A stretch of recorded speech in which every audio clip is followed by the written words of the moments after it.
doing this for thumbnail.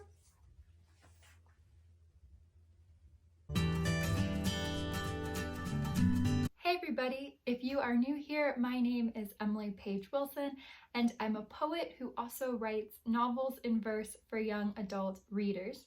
Today I have a poetry prompt that I'm really excited to share with you all, and it focuses around a secret. If you haven't already, I'm going to need you to grab your favorite writing utensils, so whether that's pen or pencil and paper or whether that's your laptop, be sure you have those available. You will also need either actual paint chips, so the kind that you can get at an Ace Hardware or a Lowe's, or your computer and access to the internet, because I will link down below where you can look at paint chips digitally. I think it's on Sherwin-Williams' website. So those are the two things that you'll need: writing utensils and paint chips. Now, I am really excited about sharing this poetry prompt with you guys because I taught this, I think it was in 2019.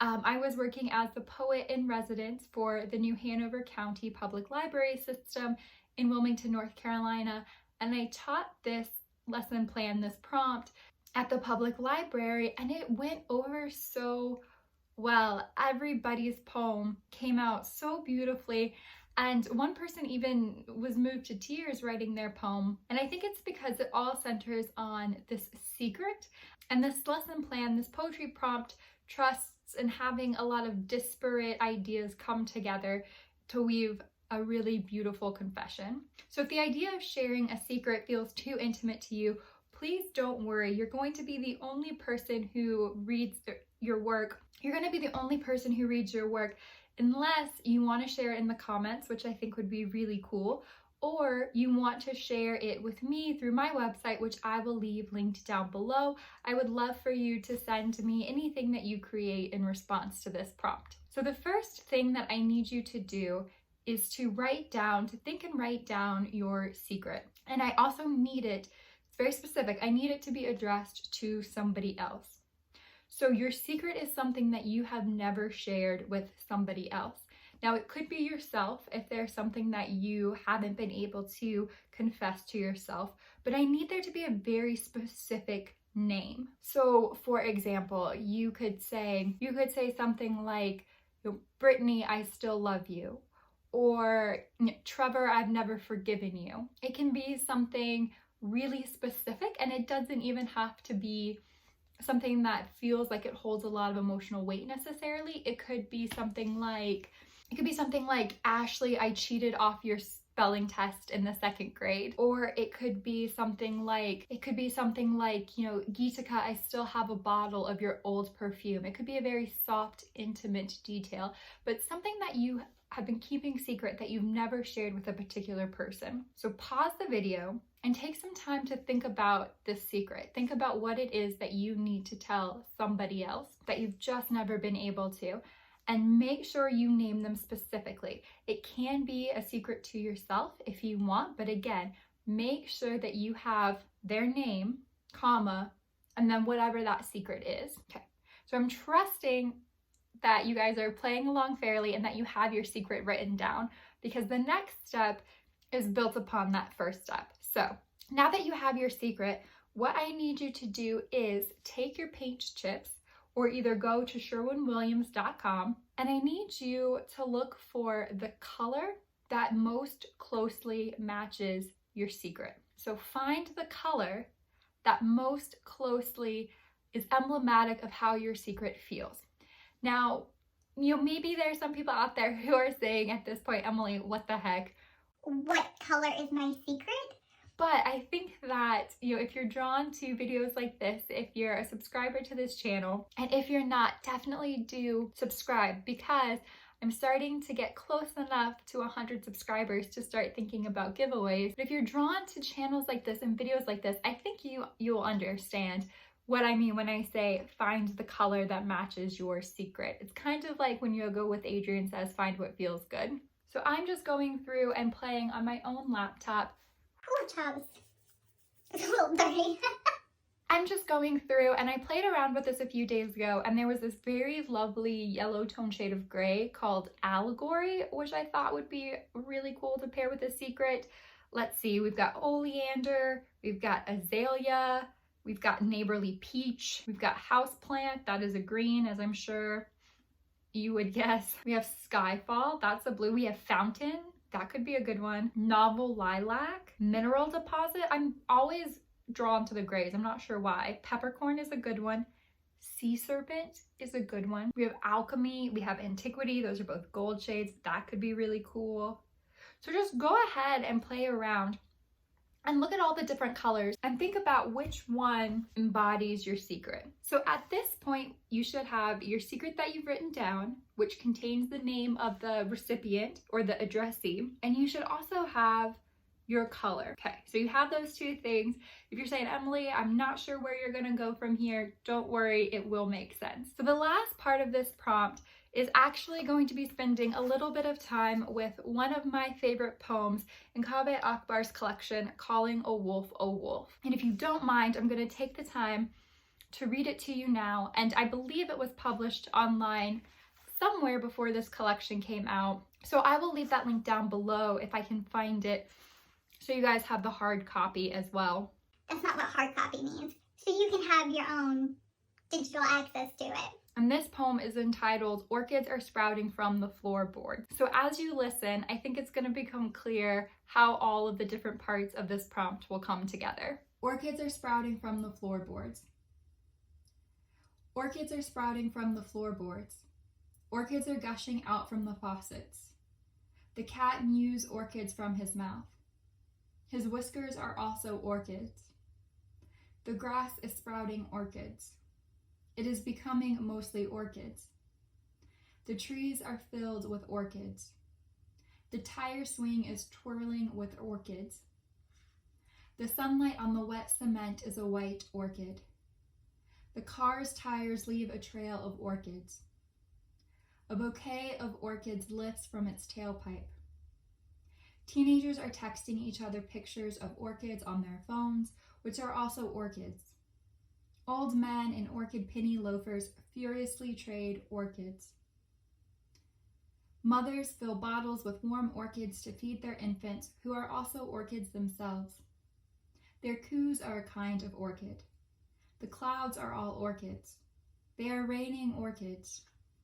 The walls are all orchids, the teapot is an orchid, the blank easel is an orchid, and this cold is an orchid. Oh, Lydia, we miss you terribly. Isn't that such a beautiful poem? That's one of the poems that I read and I'm just like, I wish I had thought of that. The kind of, I don't know if obsessive is the right word, but that fixation on something, which is clearly the orchids in this poem, but the way that that obsessive fixation mirrors in what is true to my experience, the way that holding on to something that you can't articulate to someone else, the weight that it takes up and how all-consuming it is in your head. I just think this poem is so beautiful. And if we had the time, if this was an in-person workshop, I would be talking about various craft elements. So some of the questions that I would ask in a writing workshop, and I'm looking at my notes from when I taught this at the library, and I'm throwing this out here for y'all in case you're interested and you want to spend more time with the poem. When read aloud, did the meaning of the word orchid begin to dissociate in your mind from the actual sound of the word? What effect does this create? Why is it important to experience words as sound, and how might this be related to the speaker's grief in confessing how much they miss Lydia? Most of the lines are in-stopped. What effect does this have on the poem and its rhythm? And again, how do we move through grief, and how do in-stopped lines speak to that experience? List all the themes you believe orchids are a stand-in for in this piece. So if you want to take some time to kind of go through and sit with those questions and reread the poem a couple of times, I think the exercise is well worth the time. I think this is such a lovely poem, but I'm sure you can kind of piece together now where I'm going with the prompt. So you have your secret, you have your paint chip, and now we've just spent some time with Akbar's poem. So here is the prompt: how you write a poem featuring a secret. And I'm gonna read it straight from my laptop. Using Akbar's Orchids Are Sprouting from the Floorboards, write a poem in which every line mentions your chosen color or your paint chip name.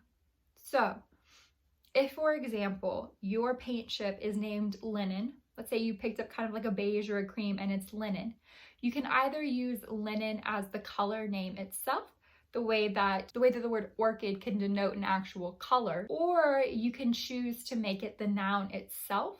So for example, linens are an actual concrete noun. So instead of having it be linen as a color, you could make it linen as the noun. Or if you have a colored chip that isn't really jiving, it's not going to quite make sense because maybe it's an adjective or it's just not, it's making the lines unintelligible. What you can do instead is just choose the color word that is closest to the paint chip. So you could do cream or beige instead. Does that make sense? The way that orchid in Kaveh Akbar's poem is both a color and the actual flower, you have permission in this exercise to either use the color of your paint chip as the color or as the noun of the thing that the color represents.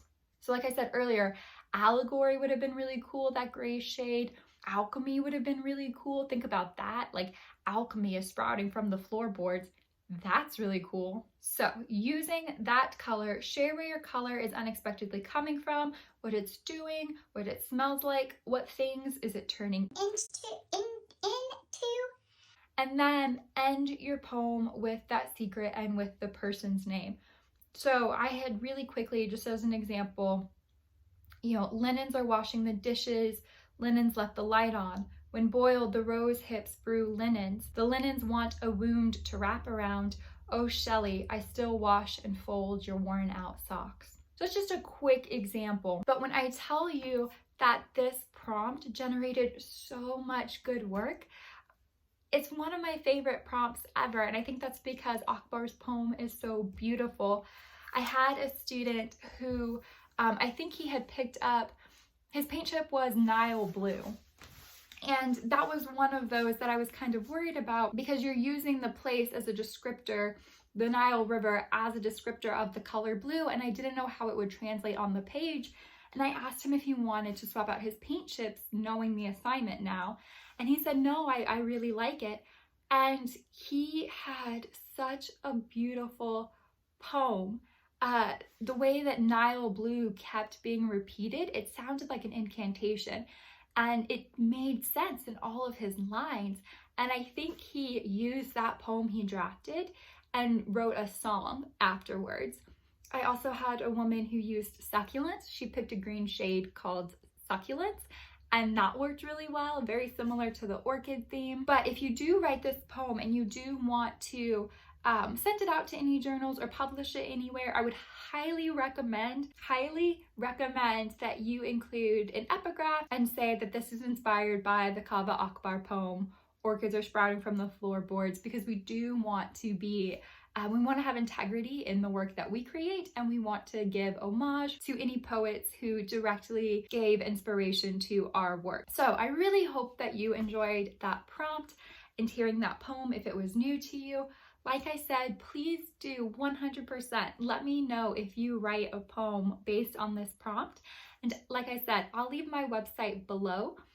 Definitely feel free to use that comment box to shoot me an email with anything that you create as a result of this prompt. Thank you guys, as always, for hanging out with me. I really appreciate your time. If you want to like and subscribe and comment and share, please know how much that engagement is appreciated. I am gonna run to my local farmer's market now, and I hope you guys enjoy the rest of your day. I'll see you next time. Bye.